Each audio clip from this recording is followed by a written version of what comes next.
Good morning, Dundalk Middle School. This is Jasper. And Anastasia. Bringing you your morning announcements. On WDMS News. Today is September 3rd, 2013. It's a B-Day. Please stand for our pledge and our code of conduct.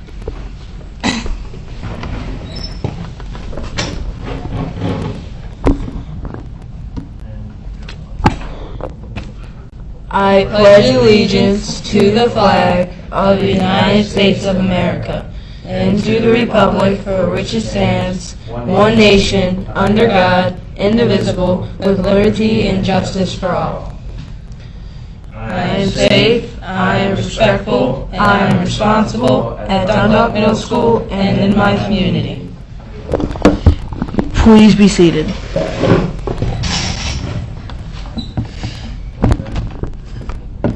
Now let's find out what happened on this date in history.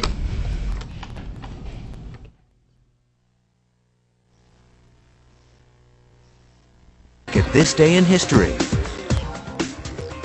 September 3rd.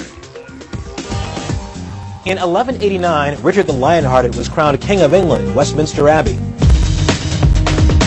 This day in 1976, Viking 2 landed on Mars and sent back some of the first close-ups of the planet.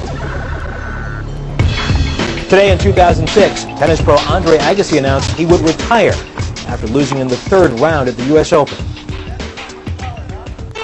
And on this day in 1783, England signed the Treaty of Paris, making the United States official. England had lost the Revolutionary War, but still refused to acknowledge the U.S.'s existence.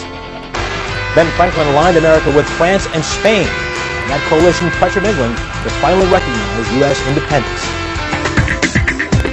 And that's this day in history.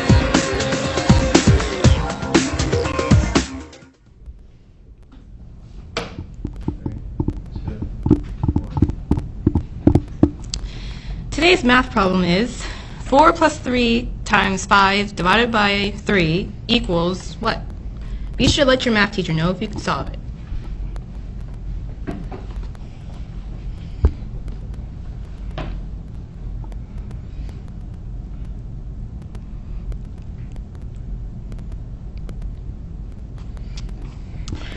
The word of the day today is finite. The Earth's fossil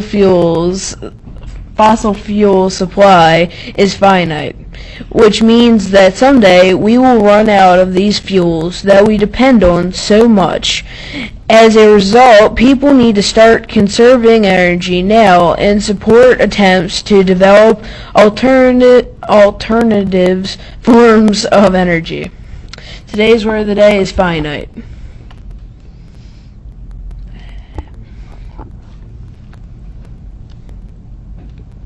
Now for some words of wisdom. Good morning, Dundalk Middle School. This is Anastasia with a few words of wisdom. Being educated means different things to different people. Listen to the words of Norman Cousins, an American writer. Respect for the importance of an individual's life is still the mark of an educated man. When we show no respect for the living of others, when we are hateful or harmful to others, are we acting with intelligence and wisdom, or are we acting out of ignorance? What do you think? German writer and philosopher Goethe says, "Nothing is more terrible than ignorance in action." Violent crimes, drug addiction, terrorism, do these things show respect for an individual life, or does it show ignorance in action? Today, remember this. You can help fight crime, violence, and ignorance by simply getting the best education possible. Something to think about. This is Anastasia. Make it a great day or not, the choice is yours. And now here's Mr. Wagner. Good morning, DMS. I'm glad we're back and better than ever on this B Tuesday. I just real fast want to let everyone know, I think last week was one of the best opening weeks in Dundalk Middle School's history. We had an excellent week, so thank you for that. We also had an excellent fire drill. Students, this week, and especially today, we're going to be calling over the announcements and looking for hat or backpack checks. Okay, and any student who has a hat on them, whether you're wearing it or it's on your belt loop, or if you're wearing a backpack or have one in the room with you, you're going to be called down to the office at that time. That's it for me. Have a great day. Hey, Mike, I have something. This is Jasper. And Anastasia. Telling you to stay classy, Dundalk Middle School.